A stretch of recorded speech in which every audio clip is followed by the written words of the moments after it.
Hi, I'm Hobie One, and this is Red Chair Reading. And I'm feeling a little bit silly right now. I've got two more chapters to read tonight, and we've got the Tower Treasure. Hardy Boys number 1, chapters 15 and 16. So here I go. This is all I do. I just sit here and I read a book to you. Ready, set, read. Chapter 15. The Tower Search. When the Hardy Boys reached Tower Mansion at 4 o'clock, the door was opened by Hurd Applegate himself. The tall, stooped gentleman peered at them through his thick-lensed glasses. In one hand he held a sheet of stamps. "Yes," he said, seemingly annoyed at being disturbed. "You remember us, don't you?" Frank almost stuttered, politely. I was the one who almost stuttered. I'm trying to cover. "We're Mr. Hardy's sons. Fenton Hardy, the detective?" Oh, yes. Well, what do you want?" "We'd like to look through the old tower, if you don't mind. We have a clue about the robbery." "What kind of clue?" "We have evidence that leads us to believe that jewels and bonds were hidden by the thief in the old tower." "Oh, you have evidence, have you?" The elderly man peered at the boys closely.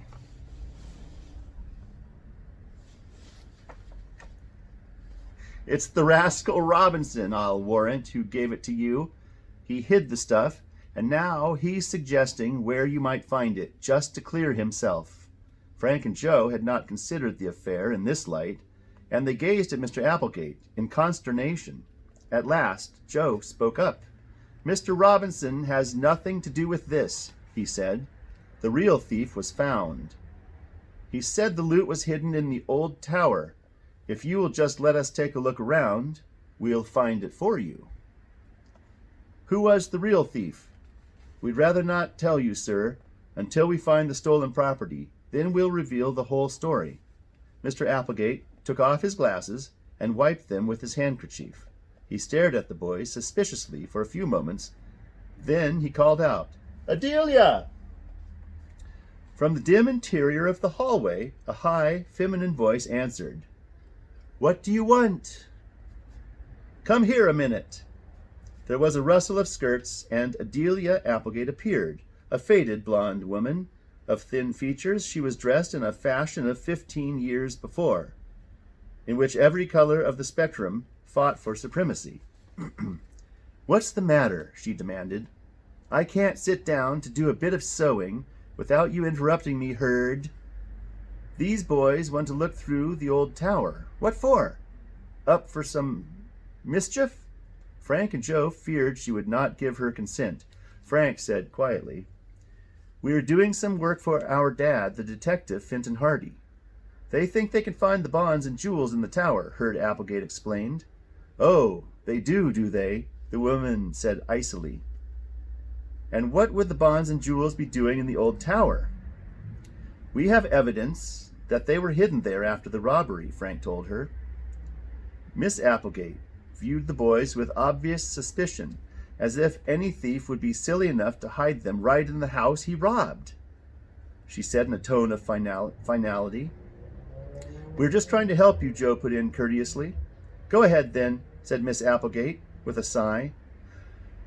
"But even if you tear the old tower to pieces, you won't find anything. It's all foolishness." Frank and Joe followed Hurd Applegate through the gloomy halls and corridors that led toward the old tower.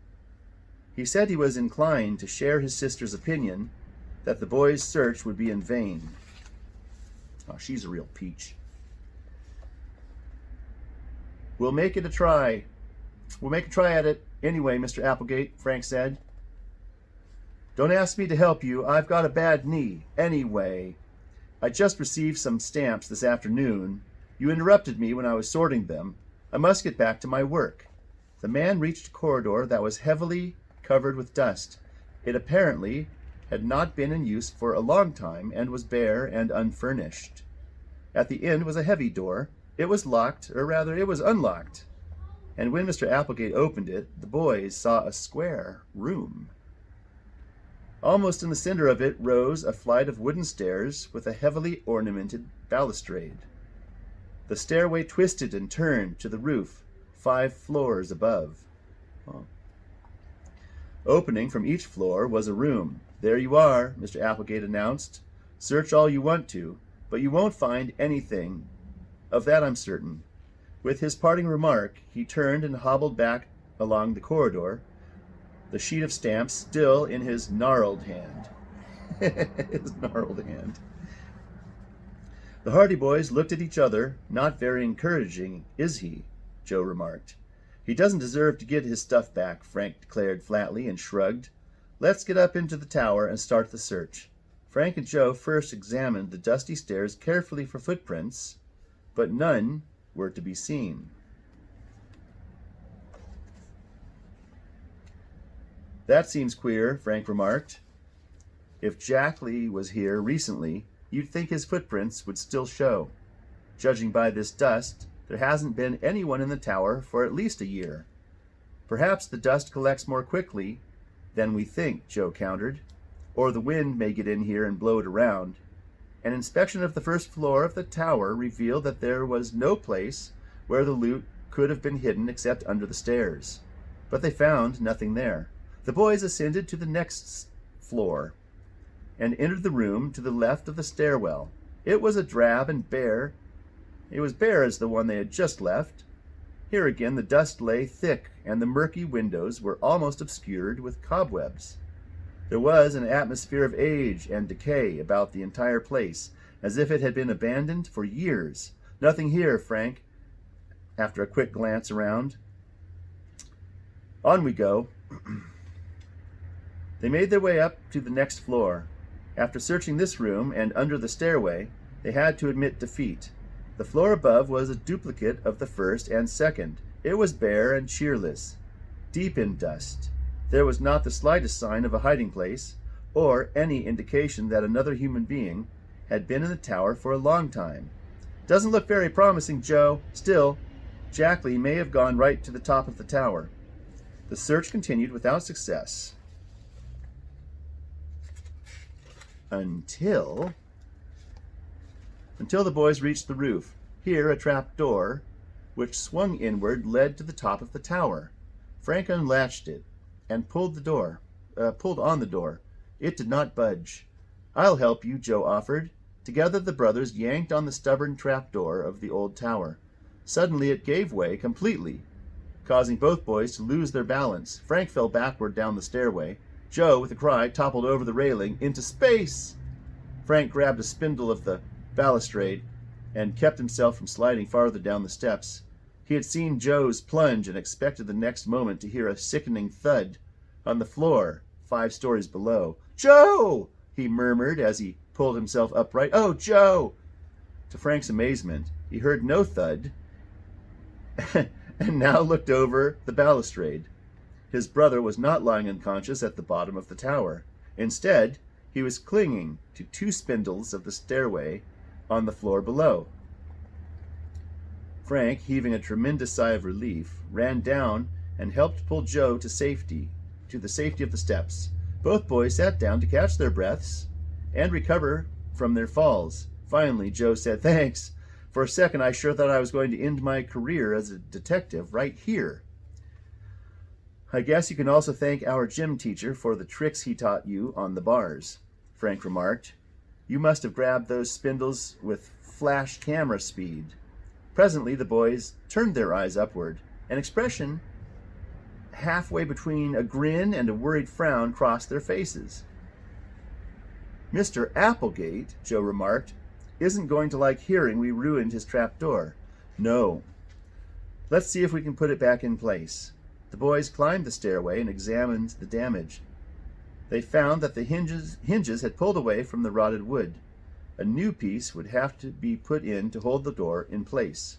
"Before we go downstairs," said Joe, "let's look out on the roof. We thought maybe the loot was hidden there. Remember?"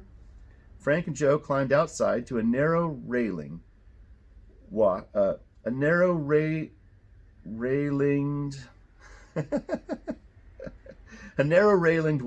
that ran around the 4 sides of the square tower. There was nothing on it. "Our only reward for all this work is a good view of Bayport," Frank remarked ruefully. Below lay the bustling little city, and to the east was Barmet Bay, its waters sparkling in the late afternoon. Dad was fooled by Jackley, I guess, Frank said slowly. There hasn't been anyone in this tower for years. The boys gazed moodily over the city, then down at the grounds of Tower Mansion. The many roofs of the house itself were far below, and directly across them rose the heavy bulk of the new tower. Do you think Jackley might have meant the new tower? Joe exclaimed suddenly. Dad said he specified the old one, but he may have been mistaken. Even the new one looks old. Let's ask Mr. Applegate if we may search the newer tower, too. It's worth trying anyway, but I'm afraid when we tell him about the trap door, he'll say no. The brothers went down through the opening. They lifted the door into place, latched it, and then wedged Frank's small pocket notebook into the damaged side. The door held, but Frank and Joe knew that the wind or rain would easily dislodge it. The boys hurried back down the steps and through the corridor to the main part of the house. Adelia Applegate popped her head out of the doorway. "Where's the loot?" she asked. "We didn't find any," Frank admitted. The woman sniffed. "I told you so. Such a waste of time." "We think now," Joe spoke up, "that the stolen property is probably hidden in the new tower." "In the new tower?" Miss Applegate cried out. "Absurd! I suppose you'll want to go poking through there now." "If it wouldn't be too much trouble." "It would be too much trouble, indeed," she shrilled. "I shan't have boys rummaging through my house on a wild goose chase like this. You'd better leave at once and forget all this nonsense." Her voice had attracted the attention of Hurd Applegate, who came hobbling out of his study. "Now, what's the matter?" he demanded. His sister told him, and suddenly his face creased in a triumphant smile. "Aha! So you didn't find anything after all. You thought you'd clear Robinson, but you haven't done it." "Not yet," Frank answered. "These boys have the audacity," Miss Applegate broke in, "to want to go looking through the new tower." Hurd Applegate stared at the boys. "Well, they can't do it," he snapped. "Are you boys trying to make a fool of me?" he asked, shaking a fist at them. "Trying to make a fool of me?" I've lost my place. Shaking a fist at them. Yeah, there we go. Frank and Joe exchanged glances and nodded at each other. They would have to reveal their reason for thinking the loot was in the new tower. "Mr. Applegate," Frank began, "the information about where your stolen stuff is hidden came from the man who took the jewels and the bonds, and it wasn't Mr. Robinson." "What? You mean it was someone else? Has he been caught?"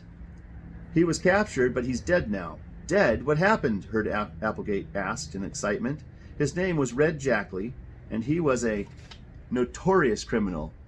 Dad got on his trail, and Jackley tried to escape on a railroad handcar. It smashed up, and he was fatally injured," Frank explained. "Where did you get your information then?" Mr. Applegate asked. Frank told the whole story, ending with, "We thought Jackley might have made a mistake, and that it's the new tower where he hid the loot." Hurd Applegate rubbed his chin meditatively. Well, boys." It was evident that he was impressed by the boys' story. "So this fellow Jackley confessed to the robbery, eh? He admitted everything. He had once worked around here and knew the Bayport area well. He had been hanging around the city for several days before the robbery." "Well," Applegate said slowly, "if he said he had the stuff in the old tower and it's not there, it must be in the new tower, as you say." "Will you let us search it?" Joe asked eagerly. "Yes, and I'll help. I'm just as eager to find the jewels and bonds as you are. Come on, boys." Hurd Applegate led the way across the mansion toward a door which opened into the new tower.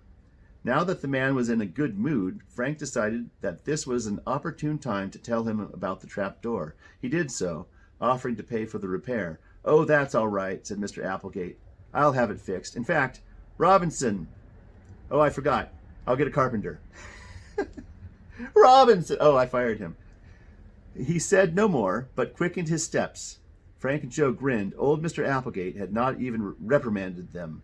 The mansion owner opened the door to the new tower and stepped into a corridor. Frank and Joe, tingling with excitement, followed. Oh, that's the end of chapter 15. If you're enjoying my little reading, please drop a like below. And let's get going with chapter 16, A Surprise. The rooms in the narrow tower had been furnished when it was built, but only on rare occasions when the Applegates had visitors were the rooms occupied, the owner stated. In the first one, Frank, Joe, and Mr. Applegate found nothing, although they looked carefully in closets, bureaus, highboys, and under the large pieces of furniture. They even turned up mattresses and rugs. When they were satisfied that the loot had not been hidden there, they ascended the stairs to the room above. Again, their investigation proved fruitless. Hurd Applegate, being a quick-tempered man, fell back into his old mood. The boys' story had convinced him, but when he had searched the rooms in the tower without success, he showed his disgust.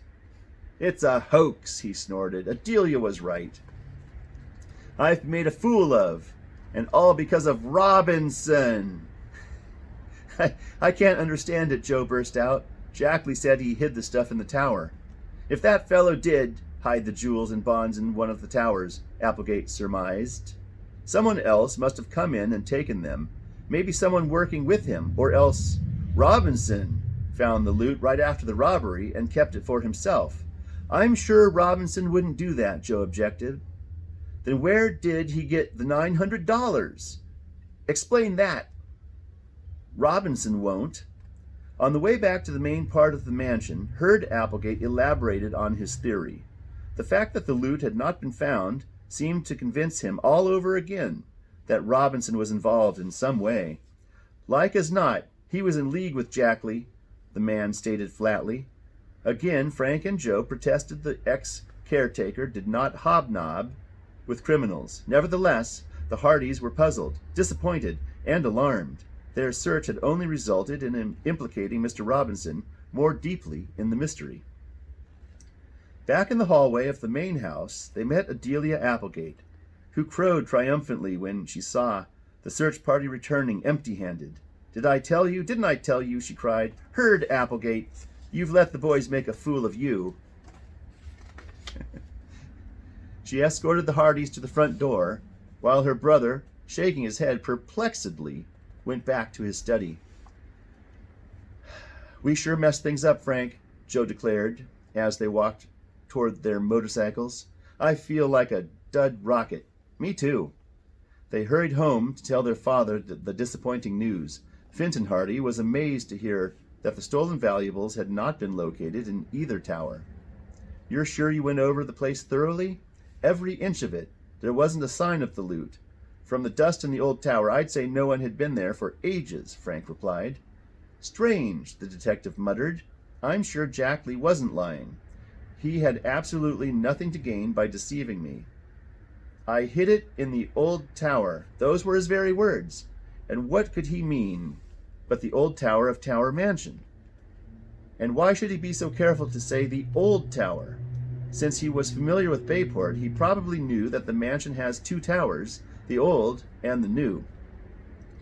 "Of course, it may be that we didn't search thoroughly enough," Joe remarked. "The loot could be hidden under the flooring or behind a movable wall panel. We didn't look there." "That's the only solution," Mr. Hardy agreed. "I'm still not satisfied that the stolen property isn't there. I'm going to ask Applegate to permit another search of both towers. And now, I think your mother wants you to do an errand downtown." Mrs. Hardy explained that she wanted what she wanted, and Frank and Joe were soon on their motorcycles again, vroom vrooming downtown. I added that part. Okay. When the boys reached the business section of Bayport, they found that Jackley's confession had already become known. The local radio station had broadcast it in the afternoon news program, and people everywhere were discussing it. Detective Smuff walked along the street looking as if he would bite the head off the first person who mentioned the case to him. When he saw the Hardy boys, he glowered. "Well," he grunted, "I hear you got the stuff back."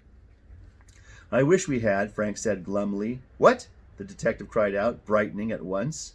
You didn't get it? I thought they said on the radio that this fellow Jackley had told your father where he hid it. He did, but how did the news leak out? Jackley's door wasn't closed all the time. One of the other patients who was walking by the room heard the confession and spilled it. So you didn't find that the loot after all. Ha ha! That's a good one. Didn't Jackley say the stuff was hidden in the old tower? What more do you need? Well, it wasn't there, Joe retorted hotly. Jackley must have made a mistake. Jackley made a mistake, Smuff continued cheerfully. It looks like the joke's on you fellows and your father. The would-be sleuth went on down the street, chuckling to himself. When Frank and Joe returned home, they found that Mr. Hardy had been in touch with Hurd Applegate and had convinced him that a more detailed search of the towers would be advisable. Boys, he said, we'll go there directly after supper. I think we'd better not wait until tomorrow. At 7 o'clock, the detective and his sons presented themselves at the Tower mansion. Hurd Applegate met them at the door. I'm letting you make this search, he said, as he led them toward the old tower, but I'm convinced you won't find anything. I've talked the case over with Chief Colleague. He's inclined to think that Robinson is behind it all, and I'm sure he is. But how about Jackley's confession? Mr. Hardy asked him. The chief says that could be blind. It could be a blind, meaning a fake. Jackley did it to protect Robinson. They were working together. I know it looks bad for Robinson, Mr. Hardy admitted, but I want to give the towers another close examination. I heard Jackley make the confession, and I don't believe he was lying. Maybe, but I'm telling you, it was a hoax. I'll believe that only if I don't find anything inside or outside either tower, Mr. Hardy declared, his mouth set in a grim line. Well, come on, let's get started, Hurd Applegate said, unlocking the door leading to the old tower. Eagerly, the four set to work. They started at the top of the old tower and worked downward. Their investigation left no possibility untouched. All the walls were tapped for hollow sounds which might indicate secret hiding places. The doors were examined closely for signs of any recent disturbance to the wood. But the missing jewels and bonds were not located. Finally, the group reached the ground floor again. Nothing to do but go on to the new tower, Mr. Hardy commented briefly. I'll have to rest and eat something before I do any more, Hurd Applegate said warily. He led the way to the dining room, where sandwiches and milk had been set out. Help yourselves, he invited. He himself took only crackers and milk when they all sat down. After the brief stop for refreshment, the Hardys and the mansion owner turned their attention to the new owner. Again they searched carefully. Walls and partitions were tapped and floors were sounded. Every bit of furniture was minutely examined. Not an inch of space escaped the scrutiny of the detective and his helpers. Where are the jewels? As the search drew to a close and the loot still had not been found, Mr. Hardy remarked, It certainly looks as if the stolen property was never hidden here by Jackley, and furthermore, there's no evidence that he did hide it here. Anyone came in to take it away. I have to read that one again. And furthermore, there's no evidence that if he did hide it here, anyone came in to take it away. Got it. You mean, Frank said, it's proof that Mr. Robinson did not come in here? Exactly. Maybe not, Mr. Applegate conceded, but it still doesn't prove that he wasn't in cahoots with the thief. I'm not going to give up this search yet, Mr. Hardy said determinedly. Perhaps the loot was hidden somewhere outside the old tower. He explained that it would be difficult to examine the grounds properly at night. With your permission, Mr. Applegate, my sons and I will return at sunrise tomorrow morning and start work again. As the owner reluctantly nodded his assent, Mr. Hardy turned to Frank and Joe and smiled. We ought to be able to prove our point before school time. The boys, who had had no time to prepare any homework, reminded their father that a note from him to the principal would be a great help. The detective smiled, and as soon as they reached home, he wrote one out, then said good night. Frank and Joe felt as if their eyes had hardly closed when they opened them again to see their father standing between their beds. "Time to get up if you want to be in on the search," he announced. The boys blinked sleepily, then sprang out of bed. Showers awakened them fully, and they dressed quickly. Mrs. Hardy was in the kitchen when they entered it, and breakfast was ready. The sun was just rising over a distant hill. Everything hot this morning," Mrs. Hardy said. "It's chilly outside." The menu included hot applesauce, oatmeal, poached eggs on toast, and cocoa. Breakfast was eaten almost in silence to avoid any delay, and within 20 minutes, 3 hearty sleuths were on their way. "I see you put spades in the car, Dad," Frank remarked. "I take it we're going to do some digging." "Yes, if we don't locate the loot hidden above ground someplace." When the Hardys reached Tower Mansion, they instituted their hunt without notifying the Applegates, who, they were sure, were still asleep. Everything in the vicinity of both towers was scrutinized. Boulders were overturned, the space under the summer house examined by flashlight. Every stone in the masonry tested to see if it could be dislodged. Not a clue turned up. "I guess we dig," Frank said finally. He chose a bed of perennial bushes at the foot of the old tower, where there had been recent planting, and pushed one of the spades in deep with his foot. The tool hit an obstruction. Excitedly, Frank shoveled away the dirt around the spot. In half a minute, he gave a cry of delight. "A chest! I found a buried chest! Sweet!" I added the sweet. Well, gosh, that's the end of chapter 16, and I wonder what's in the chest. I can't wait to find out in like 2 weeks.